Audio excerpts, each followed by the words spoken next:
Despite its mythic fantasy sci-fi setting, Mortal Kombat 11 strives towards photorealism in its graphics.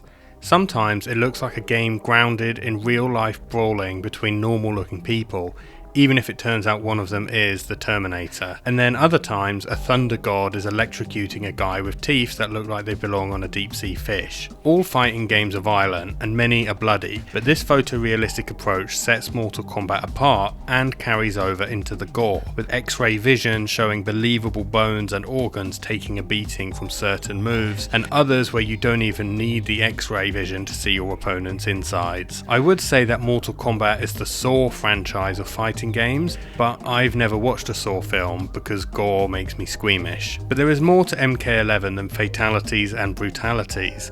There's a competitive, popular and very high budget fighting game here. If you're one of the millions who play Mortal Kombat, leave a comment with your tips for anyone looking at getting into the game. But how is the experience for noobs like me? As a beginner, playing the tutorial before jumping into a match in most fighting games feels like being given a list of vocabulary and then immediately trying to have a conversation in a foreign language. I think someone on the Mortal Kombat 11 development team has been doing their daily Duolingo because they've shown an appreciation for the importance of giving the student an opportunity to practice what they've studied in chunks. After every few parts of the tutorial, you have a chance to put what you've just learned to the test in a fight against an AI. The tutorial has basic and advanced sections and includes an introduction to every character in the game's key moves to give you a leg up on learning their individual nuances. The tutorial goes even further, showing a visualization of how quickly you need to press the buttons to perform a combo.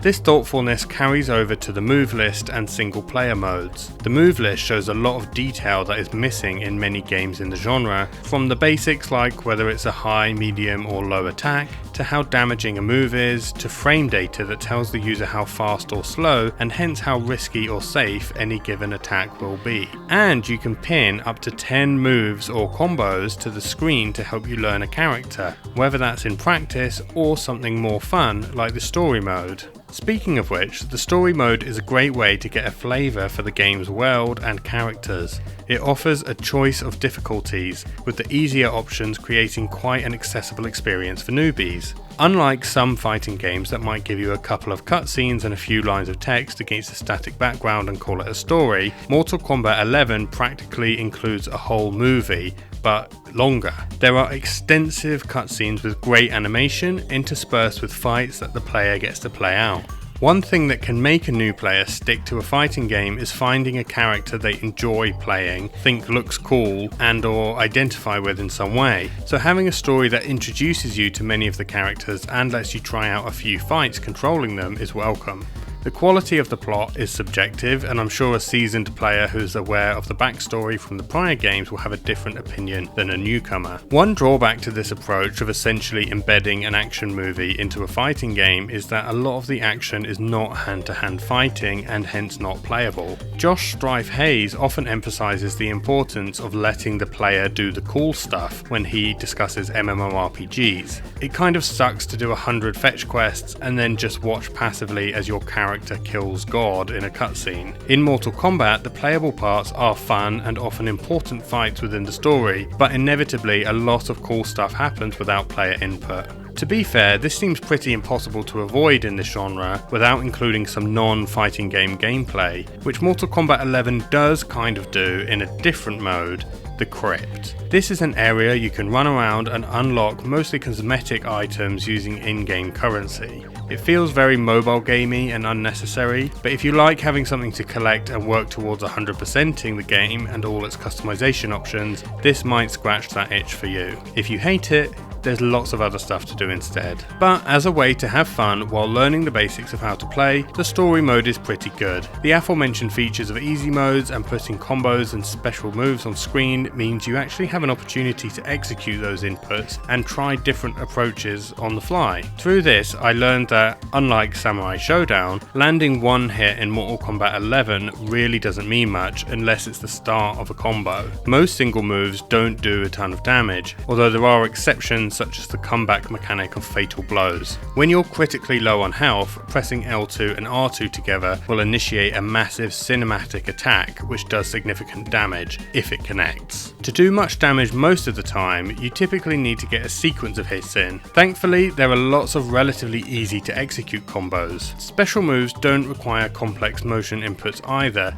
The main execution challenge for me mostly comes from timing and remembering my inputs. In a way, the game letting you pin 10 combos and special inputs to the screen is a bit too much. It's probably a better idea to pin just 2 or 3 until you've got those into your muscle memory before gradually expanding your repertoire. You only get a few fights with each playable character in the story mode, so not loads of time to learn a character's options, but you can continue your learning in the other single player modes. If you miss the classic fighting game story mode of facing a sequence of AI opponents, possibly ending with a harder boss fight, potentially with its own gimmicks added in, and rewarding you with a somewhat simply presented ending personal to your chosen character, well, MK11 has you covered with its classic towers. These come in a variety of challenges of different lengths and feel like a fun and classic single player experience. Sometimes there are extra dragon challenges encouraging you to complete certain tasks such as landing a certain number of throws in a given number of seconds to earn extra rewards. There are also towers of time with different twists such as fire bursting out of the floor to damage your character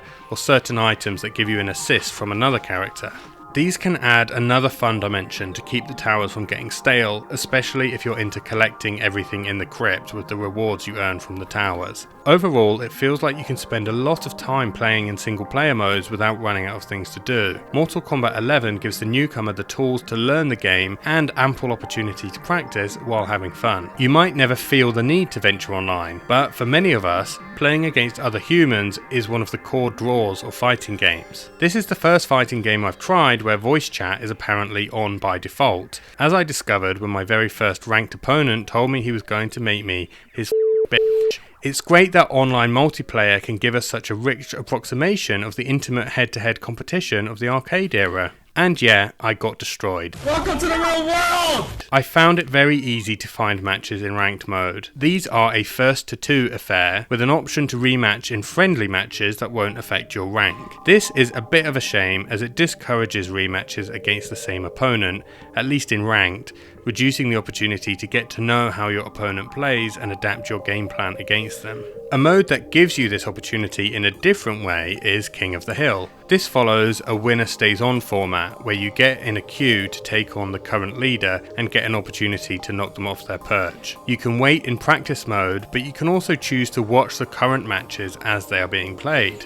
This can be a useful way for the beginner to get exposed to watching gameplay by real players at various skill levels and with different character matchups. If you've been paying attention, when it's your turn to face the current King of the Hill, you will have seen them play at least one match, giving you a chance to try to spot any patterns in their play and mentally prepare for how you might take them on. I feel that Mortal Kombat has loads more to offer the beginner player than I expected. My impression of the series was formed mostly around fatalities, which didn't attract me due to my aforementioned squeamishness, but there's so much more to it than that. I even found myself getting into the finishing moves, not so much the fatalities, but the friendships. After practicing Cassie Cage's friendship finisher, I ended up losing an online match where, to my surprise, my opponent finished me with a friendship. This made me desperate to win the next match as I wanted to respond in kind with a Cassie friendship. Unfortunately, I got bodied with no rematch. The second time around, my opponent showed off a fatality. Mortal Kombat 11 is the latest game in this notorious series at the time of making this video, but not for much longer. So why play this when Mortal Kombat 1 is on the horizon?